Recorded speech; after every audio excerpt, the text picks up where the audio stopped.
Hello, my name is Darko Ninkovic and you are in the online sommeliers course. Well, that doesn't mean that this course is only for the sommeliers or people who would like to become sommeliers. This course is obviously for everybody who like wine and want to know a little bit more about wine. And this course also can help some people that work in hospitality business or maybe in the wine trade or beverage trade business to get some more confidence when doing their job. However, the main point of this course is to have fun, as well for me, and I hope you will have fun yourself too. Okay, so I'm not gonna really go further with the introduction about the course. This syllabus you will find under the video. Well, I will go straight to lesson number 1, and that is sommelier. So, who is sommelier? Where that word comes from? What sommelier does and what sommelier did in the history? Well, you see, like many other things from the history of the world of wine, there are several also stories about the sommelier. There are stories like word sommelier comes from French word sommelier or sommier, or bête de somme, which actually means the beast of burden. And sommelier in all of these things would be like a herdsman. The second story, for example, says that sommelier was kind of butler for the wealthy people, and sommelier was carrying its master, well, like a beast of burden, choosing the table, tasting the wine, pouring the wine for that person, etc. There are many other stories, obviously, but the story I'm keen to believe it's true is actually that you see the royalties and the noble families, they had people who were providing some things for them, buying, choosing for them, and finally even serving for them. So they had, for example, sommelier de pain, which would be a person that was in charge for providing the bread. Sommelier d'armerie, somebody who would whose job was to find and buy and provide weapons. And among them, obviously, there was sommelier de vin, which was a person that was in charge to supply the wine to those families that they worked for. There is kind of logic, as I said, behind that, because you see, if sommelier was a butler, in a sense, I mean, the herdsman, he wouldn't need any glass. Am I right? Well, he wouldn't taste the wine. If sommelier was a butler, then he could use a cup, like a normal cup, because, well, at the time that we are talking, which would be kind of mid-centuries, dark ages, and if the masters were afraid that they might be poisoned, obviously, they should taste the wine, and it doesn't matter if they see if there is a sediment or not. At that time, anyway, wines were not filtrated. He would prove that the master was safe or not by dying or staying alive. All right. However, he again wouldn't need any special cup for that. If sommelier was the wine steward at that time, which I seriously doubt that at that time there were really wine stewards, then again he wouldn't need any special cup, he could use the cups from that time. And I'm talking about cups, I'm not talking about the glasses, because glass was very fragile and it was very, very rare to have the glasses. But sommelier does have a special cup. There we go. Do-do-do. This one is called Testable. Alright, so Testable is obviously made to be carried.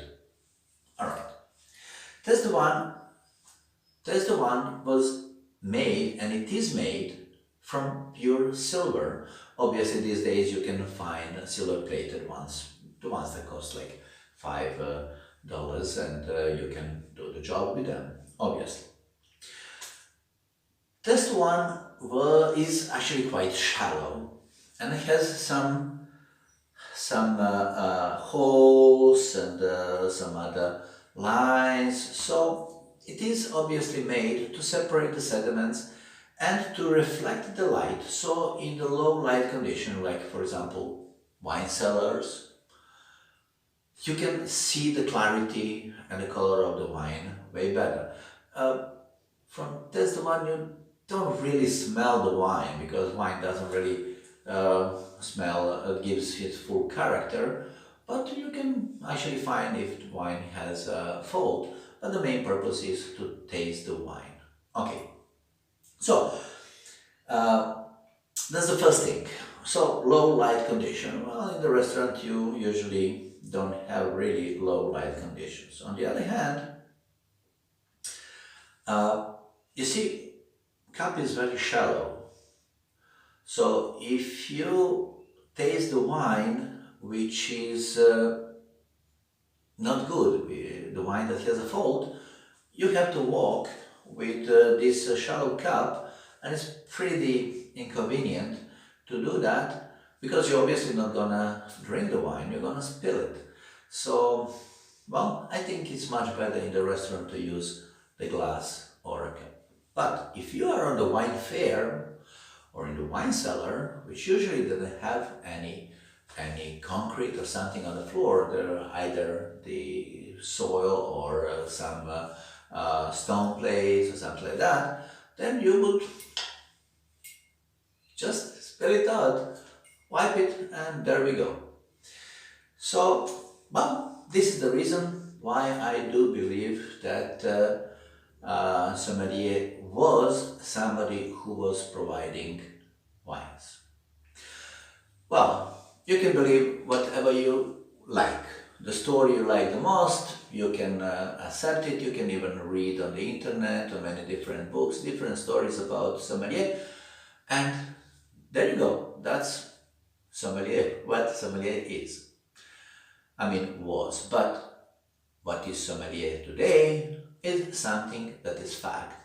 And sommelier is actually somebody, a person who works in the hospitality industry, in the restaurant, as a wine expert. Person that can recognize the character of the wine that guest likes, and accordingly can recommend the wine that guests would like to have within the food that guests would have, which means that sommelier is somebody who also recommends the food and wine pairings. There are restaurants these days still, but not really many, that still have a wine steward, and a lot of people mistaken wine stewards for the sommeliers. And difference is actually huge. Why? Because wine steward is somebody who brings the wine that you as a guest order, and the sommelier is somebody who recommends the wine to you as per your preferences and as per the food or whatever occasion is that you have. So the question is, why restaurants have sommeliers these days? Why they don't just have a wine stewards? Well, the point is that you see the ambience of the restaurant don't really make a luxury restaurant. Beside ambience, or maybe and actually way more important than ambience, is a knowledge and the offer. And to have a knowledge and the offer, you have the knowledgeable people who can make a good selection to have fantastic offer. And that, regarding the wines, that would be sommelier. Well, simple as that. Well, these days we do have a lot of things which are kind of mistaken, because we have people who finish the wine courses for the wine courses and wine actually and beverage courses for the wine and beverage trade, and those people don't do the wine service, which is actually essential for the sommelier. And then you have wine shops where you have people that they call themselves sommeliers, and actually they are not really educated to work in the restaurant, because, as I said, to work in the restaurant you have to know the food as well as the wine and the other beverage, because wine is not only the product that sommelier is dealing with. There is also spirits and liqueurs, coffee, tea, even cigars. And apparently there is, that's also interesting, there is a position in the hospitality that is called Habano sommelier. So it's a person who is dealing solely with cigars, which means with choosing right cigars for the certain people, for their taste, and also for the drinks that they are having, or versus why they choose the drinks for the cigars that those people order.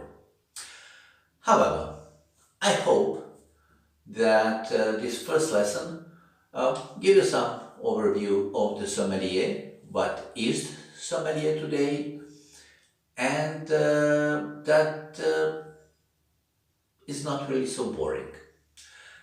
So, until the next video, I wish you good health, I wish you happy learning, a lot of fun, and let wine be with you.